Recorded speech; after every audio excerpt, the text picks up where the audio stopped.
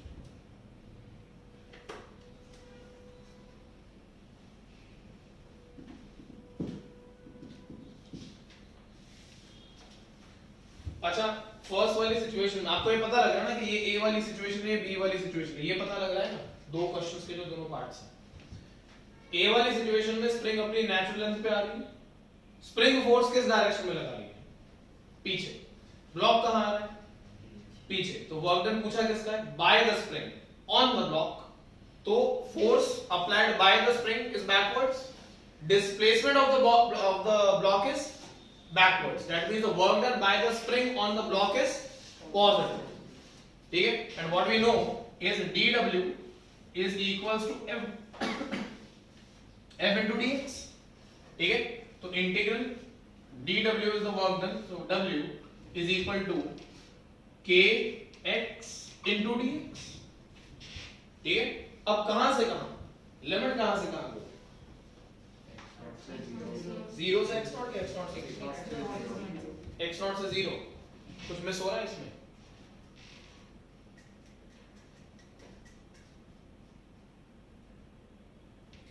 x not से zero कि zero से x नॉट,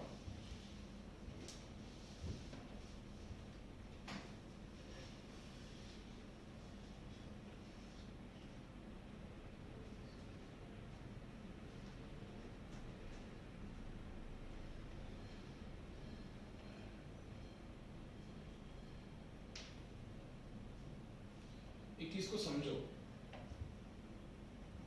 तुम अगर ये लेके चल रहे हो कि work done is positive, that means your negative sign is already included in the system. अगर तुम और हम लोग डिस्टेंस हमेशा कहां से मेजर करते हैं, नेचुरल लेंथ के कंपैरिजन में मेजर करते हैं, ठीक है, तो इनिशियली वो x नॉट पे था और बाद में वो जीरो पे आ गया, तो तुम यहां पे x नॉट लिख रहे हो और यहाँ पे जीरो लिख रहे हो, तो आंसर विल बिकम नेगेटिव। पहले अपना दिमाग लगाओ, जब तुम फंसते कैसे हो, ऐसे ही फंसते हो, तुम x नॉट से जीरो कह रहे हो, मेरे को उसकी कोई प्रॉब्लम नहीं है, but the answer of the work done needs to be positive ना, then how can it be positive,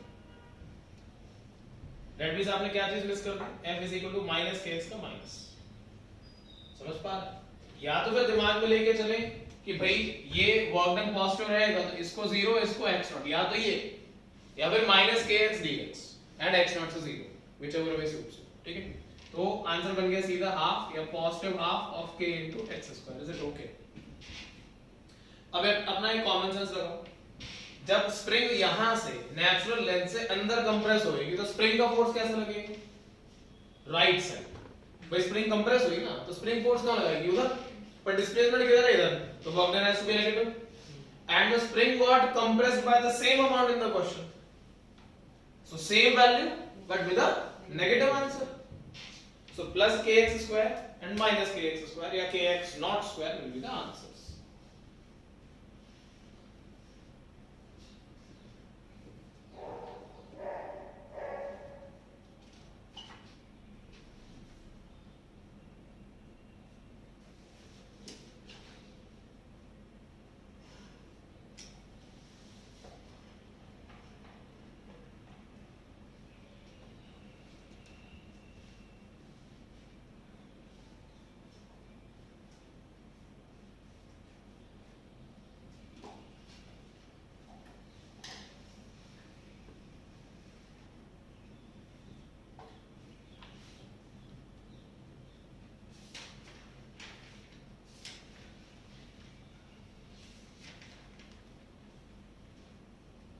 देखो एक और, a uniform chain of mass m and length l, a uniform chain of mass m and length l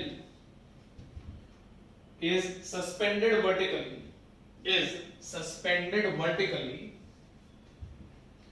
the lower end of the chain is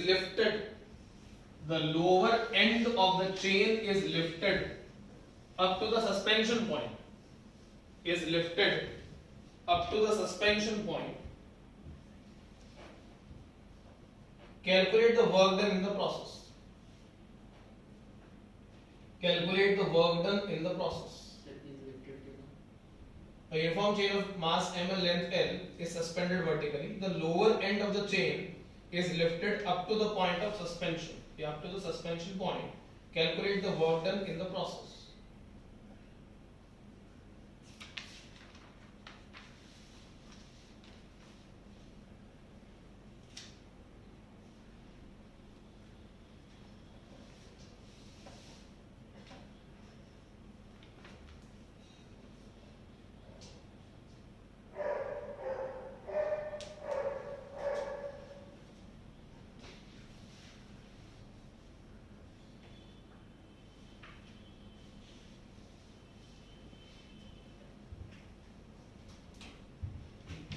अगर ये chain है इस तरीके से, initially इसका सेंटर मास L/2 पे होगा, ये हमें पता है, ठीक। अब आपने क्या किया कि इसका जो लोअर एंड है उसको उठाया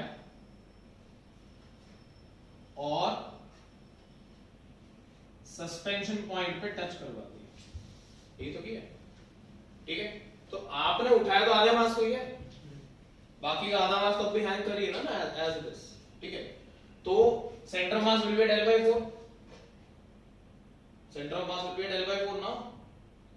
If this is L/2, now the system का center mass will be at L/4 ना.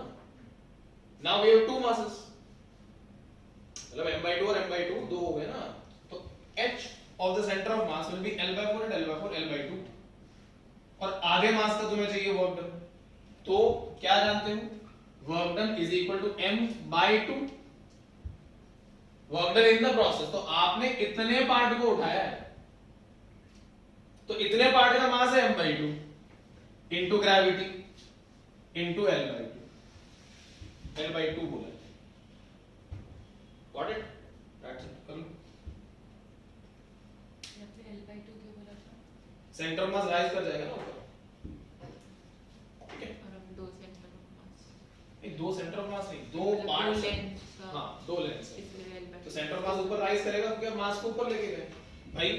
इस वाले मास का चाहे काम करो, ये आधी लेंथ है, सेंटर से इस मास का सेंटर मास तो L/4 पे होगा, हाँ कि ना। अब आप इस मास को यहाँ ऊपर लेके गए तो वो यहाँ पहुंचेगा ना, तो रेस कितने का हुआ, L/2 का, L/2, गॉट इट। आया ना समझ के, नहीं है ये बात समझ में आई कि नहीं है, ये कि आधे हिस्से का सेंटर मास L/4 पे था from the centre, now this has raised to this point, तो L/2 का डिस्प्लेसमेंट हुआ, ठीक है, सिंपल, ओके।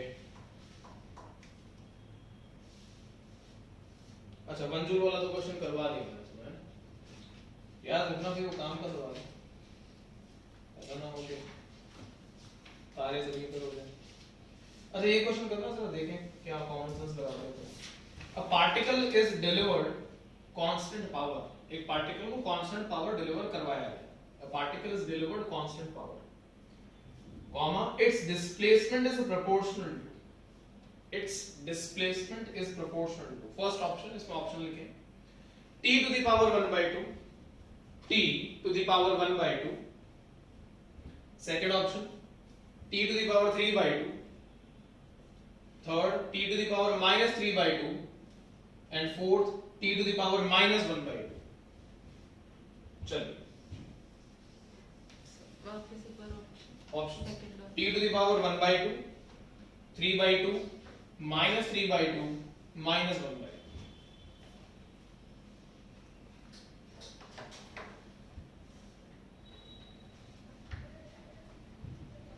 अगर कांस्टेंट पावर डिलीवर हो रहा है तो डिस्प्लेसमेंट टाइम के रेस्पेक्ट में किस चीज के प्रोपोर्शनल होगा। अच्छा पावर की यूनिट क्या होती है बोलो, हैं, watt, okay watt, and how can we write या एक्सप्रेस वॉट, जूल्स पर second, okay. Joule, what is joule, KG meter पर second square, into second will give us second cube, है ना, जम्बूरम। kg meter square per second square, ठीक है. And this, what will be the dimension formula for power? m1 l2 t minus 3, ठीक है. Now power is proportional to this only, and power is constant. तो उसने displacement तो पूछा है. अरे हाँ कि ना, कितना बना आंसर?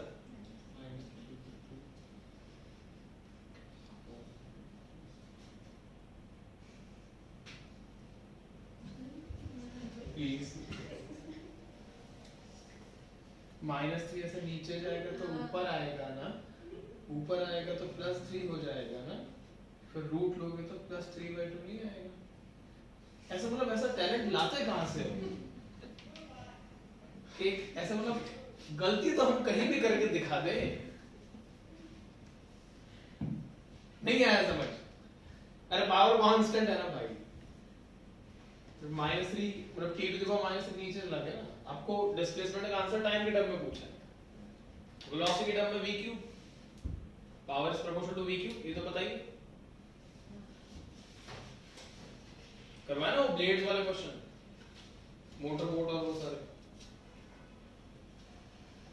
ओके ये क्या है? -3 के लिखो जरा एक बार.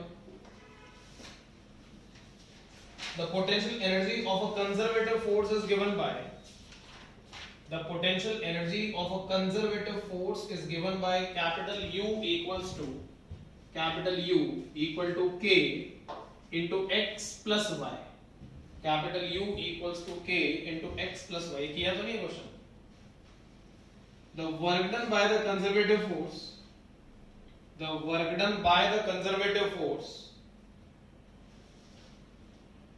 in moving the particle from 1,1 to 2,3. The work done by the conservative force in moving the particle from 1,1 to 2,3 is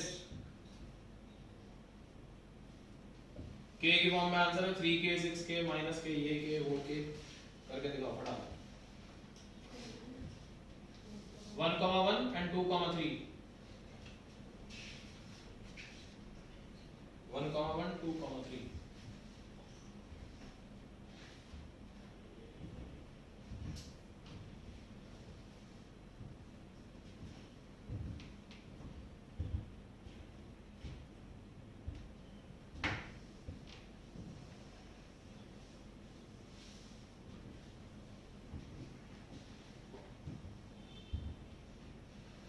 प्रथम पटेल ने आना ही बंद कर दिया.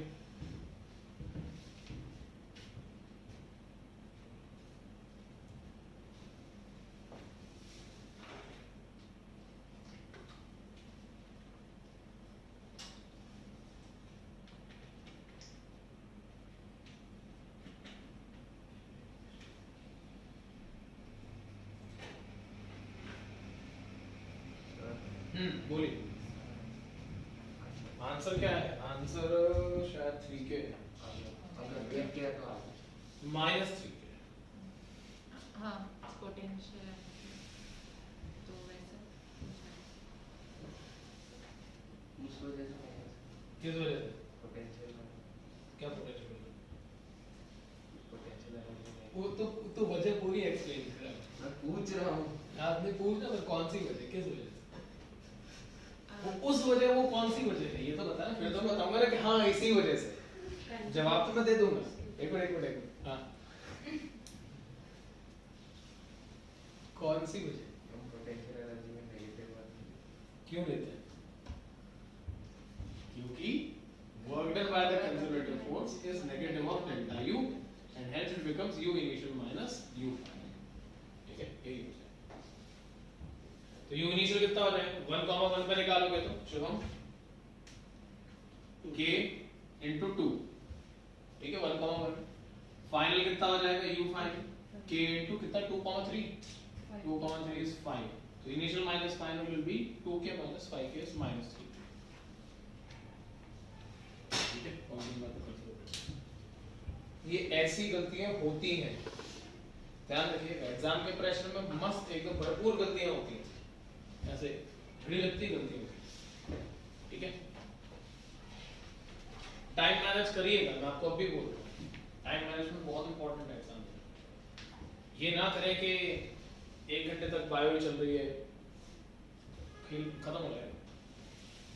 45 मिनट्स अगर लिटरली स्ट्रॉन्ग है बायो तो 45 मिनट्स तो बहुत होता है, या 50 मिनट्स नहीं, क्या कहते हैं। उसके बाद केमिस्ट्री जाएगी, ठीक है, ओके।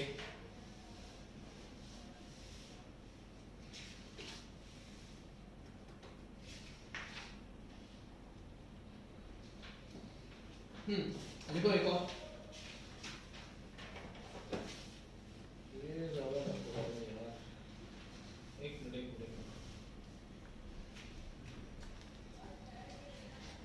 क्लास में जो मैंने कॉनिकल पेंडुलम में डबल कॉनिकल पेंडुलम करवाया था, यार ऐसी शक्लें बनाते हो जैसे क्या, ये कौन सा कॉनिकल पेंडुलम याद है? दो, अच्छा एक बॉल को कनेक्ट कर दो, लो दो रो से, so it is string can movement out, नीचे वाली रहेगी, ऊपर वाली नहीं रहेगी, ऊपर वाली रहेगी, नीचे वाली नहीं रहेगी, ऐसे करके क्वेश्चन करें ना, कॉपी में जाके देखना, ये क्वेश्चन कर ले, ठीक है। ऐसे देख रहे हो जैसे काम कर रहा है, लिखो देखो, a simple pendulum of mass m, a simple pendulum of mass m is projected from its lowest point. A simple pendulum of mass m is projected from its lowest point lowest point at a speed so that the string will slack at a speed so that the string will slack at a position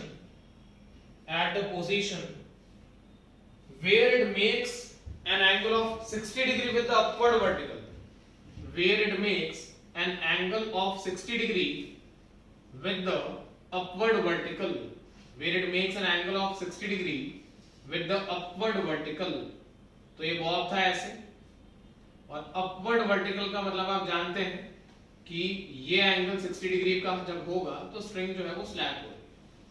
तो Bob को इस direction में कुछ velocity दी गई v not, वो इस तरीके से दी गई कि जब वो 60 डिग्री के एंगल में पहुंचेगा तो रोप विल स्लैक। और रोप विल स्लैक का मतलब यहाँ पे कुछ ना कुछ वेलोसिटी होगी एंड प्रोजेक्टाइल मोशन जैसा कुछ ना कुछ फेसिबल है, ये तो हम लोग जानते हैं, ठीक है। Rope will slack making arrow 60 degree तक रोटेट, ठीक है। Find the tension in the string at the lowest point, find the tension in the string at the lowest point।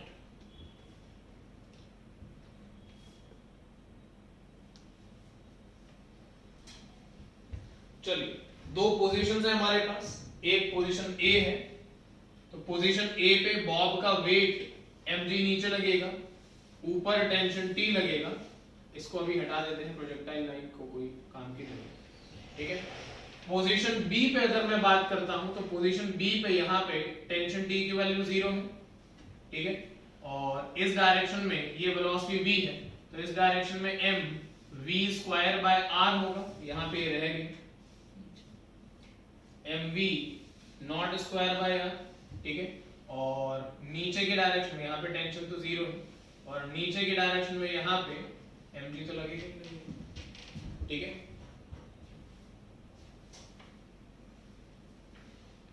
सो क्या किया जाए, देखो बी पॉइंट पे v कितना लोगे, वेलोसिटी का फार्मूला क्या था बी पॉइंट पे, बोलो बोलो, बी पॉइंट पे, बी पॉइंट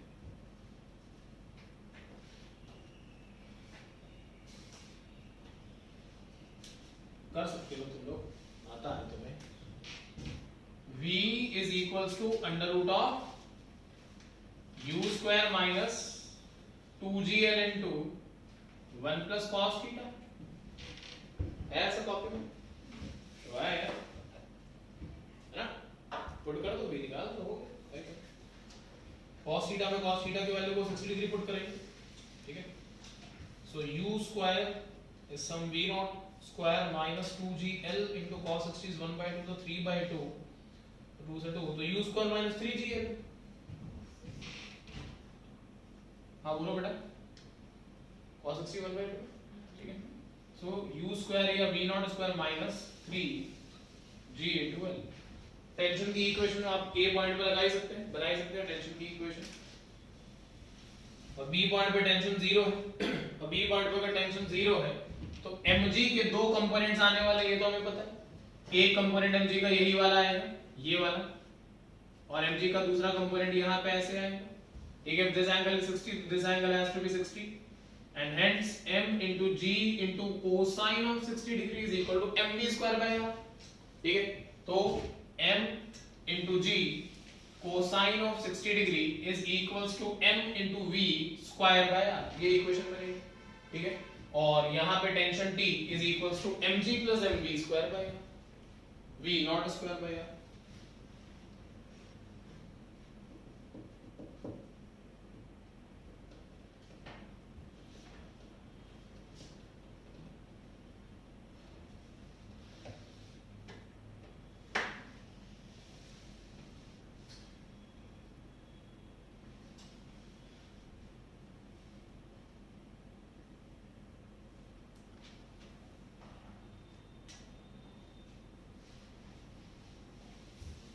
नहीं समझ में आ रहा भाई? इधर देखो mg/2 v स्क्वायर की वैल्यू ये है ना, ये v स्क्वायर की वैल्यू निकाल लेगा तुम लोगों ने, मतलब v की वैल्यू तो v स्क्वायर तो है ही हमारे पास। तो mg/2 is equal to m into u square by r minus 3 g की वैल्यू l की वैल्यू r मान के चल रहा हूं तो माइनस 3 m into g। अरे यार इसको स्क्वायर करके आप पुट कर दो, l को r मान दो, l इज द रेडियस ना। तो ये तुम्हारे पास mg/2 की वैल्यू आ रही है, इसको सॉल्व कर लो इधर उधर कुछ करके जो भी करना है। और वहां पे जो इक्वेशन बनेगी वो बनेगी tension T is equal to mg plus m into u square by r। Oh sorry क्या, अच्छा कितना आ रहा है? 9 mg/2 टेंशन का आंसर ठीक करेक्ट 9 mg/2। ठीक है, ये फॉर्मूला मत भूलिएगा, ये फॉर्मूला आप भूल गए आप गए पक्का, क्योंकि आप वहां पे निकालने बैठेंगे पक्का गलती होगी। ठीक है, कॉपी में देखिएगा 110% मिलेगा आपको सारा कुछ। ठीक है, न्यूमेरिकल्स करना इंपॉर्टेंट है बट थ्योरी रिकॉल करना इज इक्वली इंपॉर्टेंट। आपको थ्योरी याद नहीं है, ये थ्योरी में से फॉर्मूला याद नहीं है तो टाइम वेस्ट है। ठीक है, चलिए एक और देखेंगे।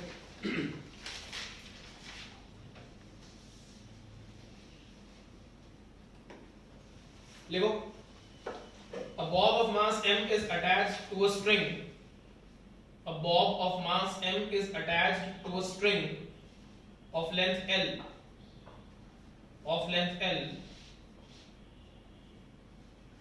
is placed as shown in the figure, is placed as shown in the figure, full stop, आगे लिखें। The bob is released from the horizontal position, the bob is released from the horizontal position, find the tension where the vertical component of bob's velocity, find the tension where the vertical component of bob's velocity is maximum during the motion, find the tension where the vertical component of bob's velocity is maximum during the motion।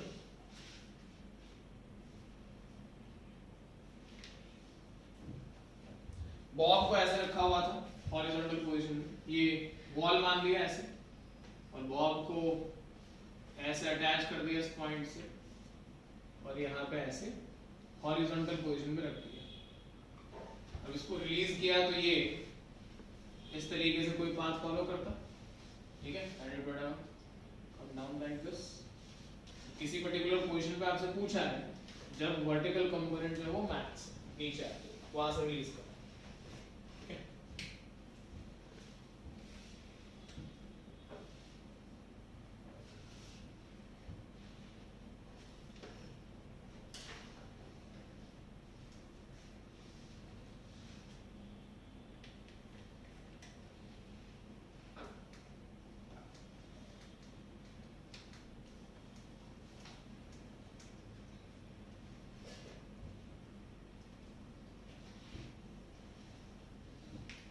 लगेगा थोड़ा सा इस question में। चलो मैं बताता हूँ, देखो दोस्तों टाइम लगेगा। बॉब नीचे आ रहा था, मैंने बॉब की कोई रैंडम पोजीशन बना ली है। अब इस पर्टिकुलर पोजीशन पे क्या होएगा पहले सोचो। बॉब का वेट mg नीचे लगेगा, वो हमें पता है, मैं इसको थोड़ा दूर करके लंबा करके बना। बॉब आ तो नीचे रहा था, तो बॉब नीचे आ रहा था, तो इस डायरेक्शन में ऐसे वेलोसिटी होगी बॉब के पास। अब जब ये बॉब नीचे आएगा तो वर्टिकल के साथ कुछ ना कुछ एंगल थीटा हमने मान लिया, ठीक है।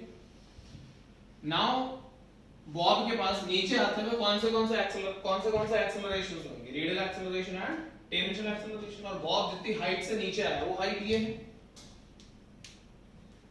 this is the height h. If this angle is theta and this length is l for the length of the string, तो ये लेंथ कितनी, ये हाइट कितनी हो जाएगी हमारे पास, ये l cos theta. So l cos theta is the height by which the bob has come down. Radial acceleration और टेंजेंशियल एक्सेलरेशन के डायरेक्शंस, तो ये टेंजेंशियल एक्सेलरेशन का डायरेक्शन है, अंदर रेडियल एक्सेलरेशन का डायरेक्शन आएगा। अब उसने बोला क्या है वो समझो। क्वेश्चन में वो बोल रहा है find the tension in the string, कहां गया, हाँ, where the vertical component of the bob's velocity is maximum, ठीक है, मैक्सिमम वेलोसिटी आनी चाहिए y एक्सिस में। अच्छा, इस डायरेक्शन में मैंने बना दिया आपका रेडियल एक्सेलरेशन और इस डायरेक्शन में मैंने बना दिया हमारा टेंजेंशियल एक्सेलरेशन, ठीक है, ओके। और हमें एक्सेलरेशन अलोंग y एक्सिस 0 करना पड़ेगा because vy has to be max. ये चीज अगर आपको नहीं मिले तो ये क्वेश्चन नहीं होगा। हालांकि ये बात का प्रोसेस है, थोड़ा सा और मैं एक दो बातें इसमें और ऐड ऑन करूंगा अभी, लेकिन वर्टिकल कंपोनेंट y एक्सिस की जो वेलोसिटी है अगर वो मैक्सिमम है तो there can not be any further acceleration along y axis. So when the angle theta is achieved we are assuming कि at this particular angle theta the acceleration along y axis is 0 से। So what is that theta we need to calculate first?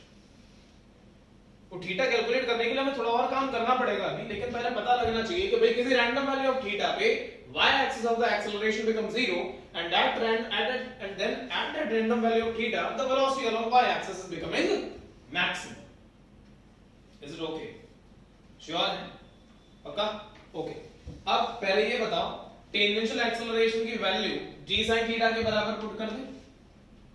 ये ऐसे होता है ना, ये angle theta होता है तो ये g sin थीटा, तो tangential acceleration is nothing but g sin theta.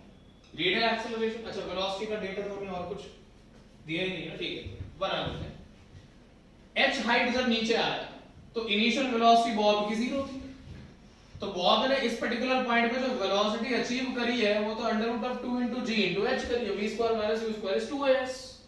so v is equal to under root of 2 into g into L cos theta, that is velocity, and hence now we can calculate the radial acceleration which is v square by r. So radial acceleration is 2g r, तो 2g cos theta, भाई r से या L से मैंने इसको cancel कर दिया, 2g cos theta। अब ये सोचो कि अगर रेडियल इधर लग रहा है, ये एंगल थीटा है और ये रेडियल इधर लग रहा है, तो रेडियल का एक कंपोनेंट इधर आएगा along y axis and this angle is theta, so this is a radial cos theta। Tangential में ये एंगल यहाँ पे थीटा है तो यहाँ पे टेंजेंशियल का एक कंपोनेंट यहाँ आएगा and this is a tangential I guess sin theta। Now if there is no acceleration along y axis, that means the net acceleration along y axis is 0, तो हम लिख पाएंगे कि a radial cos theta has to be equated to a tangential sin theta। क्या बात समझ पा रहे हैं? वीक है, ग्रेविटी में मत घुस जाना, ठीक है। y एक्सिस में जो नेट वेलोसिटी है वो मैक्सिमम है, ठीक है। ग्रेविटी तो लगती रहेगी ना, हम इंटरनल फोर्सेस को बैलेंस नहीं करते, ग्रेविटी तो इंटरनल। सो अगर यहां से बात करें तो थीटा कितना बनेगा, इस डेटा से देखो, ए रेडियल कितना था पहले, तो ए रेडियल इज दिस, तो 2 into g into cos square theta, what is it, tangential g sin theta, so g sine square theta, that gives us a tan square theta. G and G got cancelled, so tan square theta is 2. So theta comes out to be tan inverse of root 2. तो इस particular angle theta पे Vy की value max होगी, ठीक है। ये थोड़ा सा परेशानी वाला पार्ट हमारा खत्म हो जाता है। अब उसने पूछा क्या था हमसे, फाइंड द टेंशन। तो टेंशन की इक्वेशन तो हम बहुत अच्छे से बना सकते हैं भाई। टेंशन टी इधर लगेगा, mg cos थीटा इधर लगेगा, और क्या लगेगा, mv2/r भी इधर लगेगा, इतना तो जानते हैं। ये सब हो टेंशन टी ऊपर, mv2/r centrifugal and mg cos theta, ठीक है। So tension T is nothing but m into g cos theta plus m into v square by r। Theta की वैल्यू पता है, जब tan थीटा आपके पास √2 के या √2/1 के बराबर है तो cos थीटा देख लीजिए कितना बना, हो गया, ठीक है। अब कॉम्प्लिकेशंस नहीं है, अब तो फार्मूले में वैल्यू पुट करनी है। tan थीटा आपका √2 है, तो √2/1 इज परपेंडिकुलर बाय बेस, तो हाइपोटेन्यूज कितना आएगा वो देख लीजिए, √3, ठीक है। So cos theta is equal to 1/√3.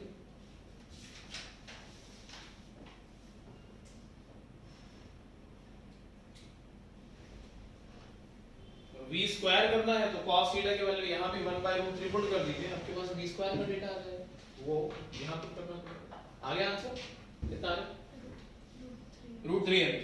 Yes, tension t is equals to √3 mg। अब जो ज्ञानी बच्चे होते हैं ना, वो ऐसे थोड़ा तुक्का मारते हैं कि यार मिड पॉइंट पे 3 mg था, होते हैं ऐसे, जनरली बोल रहा हूँ, ऐसे तुक्के मारने वाले। मिड पॉइंट पे मिड पॉइंट पे 3 mg होता है, लोवेस्ट पॉइंट पे 6 mg होता है, हाईएस्ट पॉइंट पे 0 होता है, एट द वर्ज ऑफ 0 होता है, व्हाटएवर सूट्स यू, जो भी वर्डिंग बोलनी है आपको, यू नो। ऐसे देखे हैं मैंने जो ऑप्शन को देखे, इसलिए मैं ऑप्शन देने बंद कर दिए।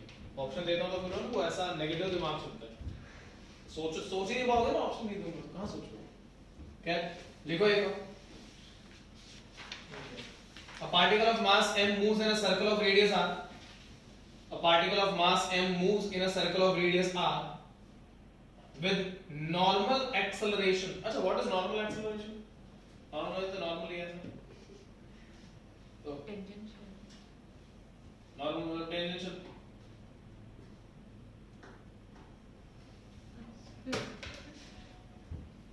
रिकॉर्डिंग चल रही तुम्हें पता है।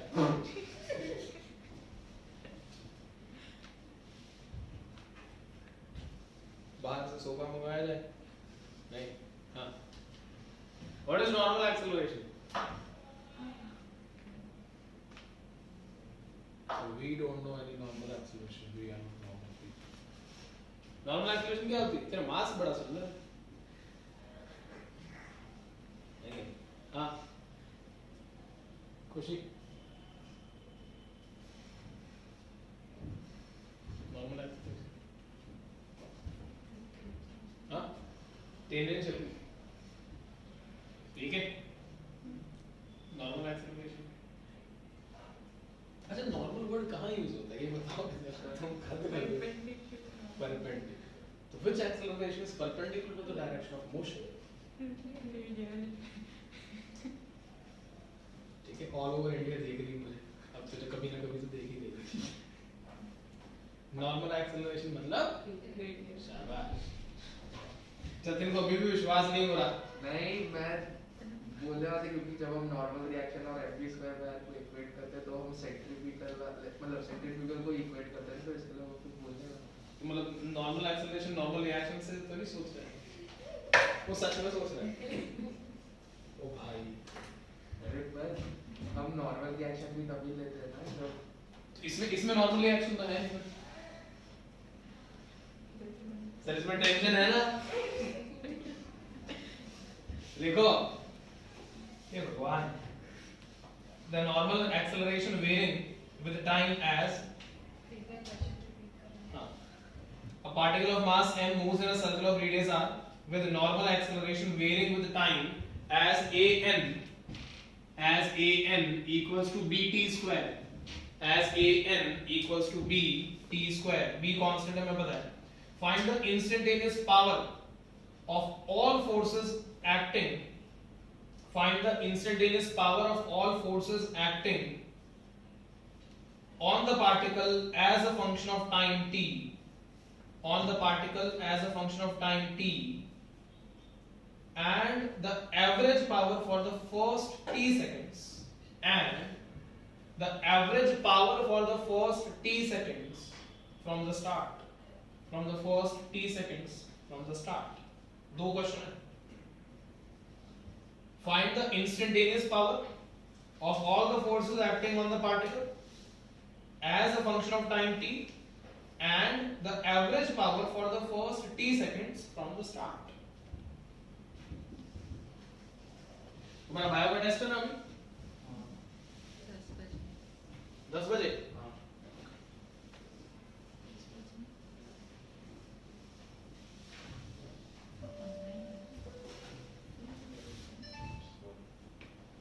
ट्रेन होकर रेलवे स्टेशन के बाद ऐसे कहाँ निकल.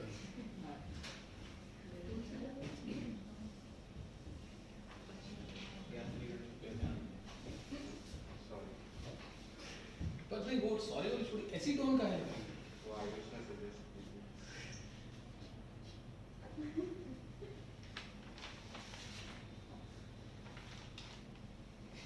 Patel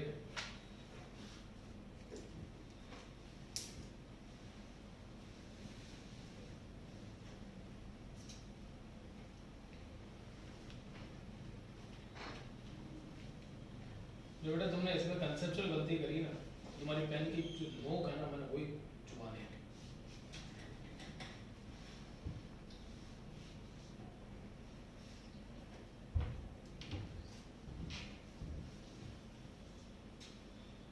normal acceleration bt square लिया, मतलब एक तरीके से रेडियल एक्सेलरेशन दे दिया, तो यहाँ से टेंजेंशियल एक्सेलरेशन कैसे निकलेगा?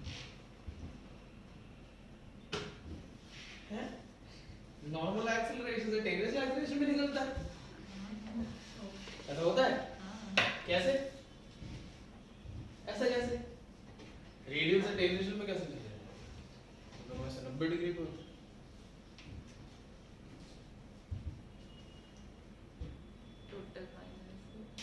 हैं? तो टोटल माइनस नॉर्मल है टेंजेंशियल. ये हुई ना बात.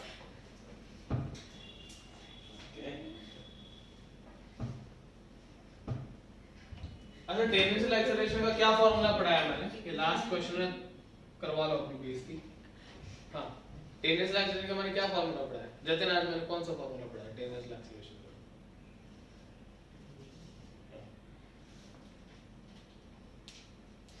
टेंजेंशियल एक्सेलरेशन कहाँ पढ़ाई आपने? सुबह 7 बजे की क्लास का सबसे बड़ा लफड़ा ही है. 8 बजे कह रहा हूँ. रात को 3 बजे तक नेटफ्लिक्स देखने का मस्त सीरीज. ठीक है, 3:30 4:30 बजे तक ये सोचने में कोई जीवन में कोई गर्लफ्रेंड नहीं है. नहीं सोचता तो करता क्या? कितने बजे सोया है? 9:30. सुबह 9:30 बजे, रात को 9:30 बजे सो गया. उठा कितने बजे? 4:30. पढ़ा फिर.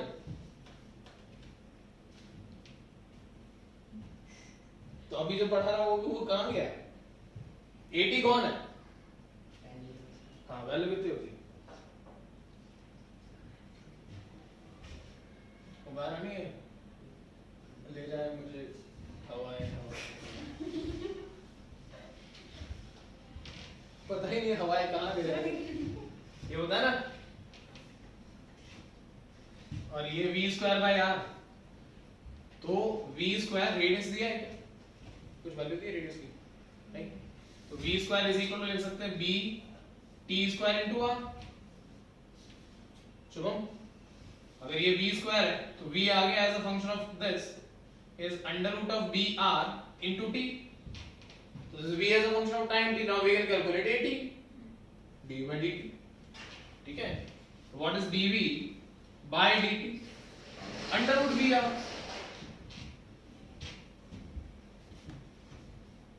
ठीक है, तो 80 आ गया हमारे पास. अभी 80 निकलवा क्यों रहे हो पर सर, पहले ये तो बता दो 80 की जरूरत क्यों पड़ गई?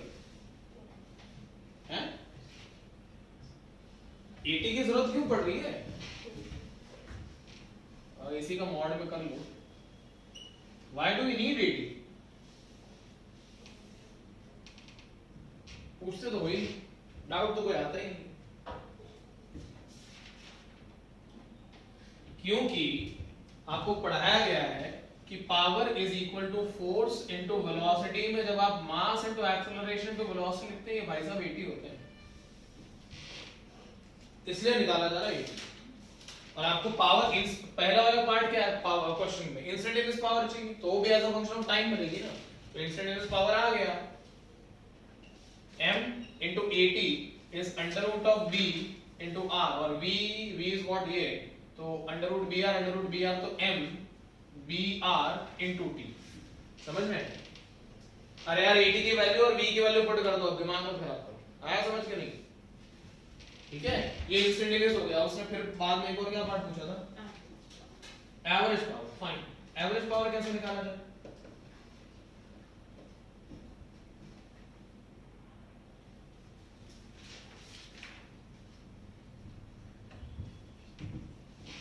Average power is equal to integration the instantaneous power dt from whatever be the limits of the time divided by integration dt।